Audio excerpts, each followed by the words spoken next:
Merhaba arkadaşlar. Bugün sizlerle annemin öksürük tarifini paylaşacağım ikinci kez.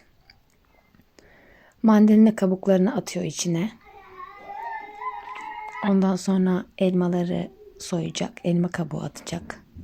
Mandalinayı doğrayıp atacak. İçine az bir şey. Bir kaşık kadar ıhlamur.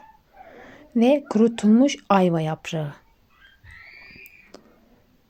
İçine bir de kozalak şurubu. Kozalak pekmezi de diyebiliriz. Onlardan da atıyor. Bir yemek kaşığı kadar da şeker.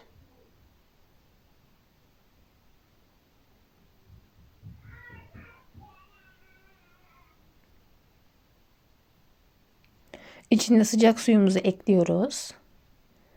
Ve içmeye hazır oluyor kaynadıktan sonra.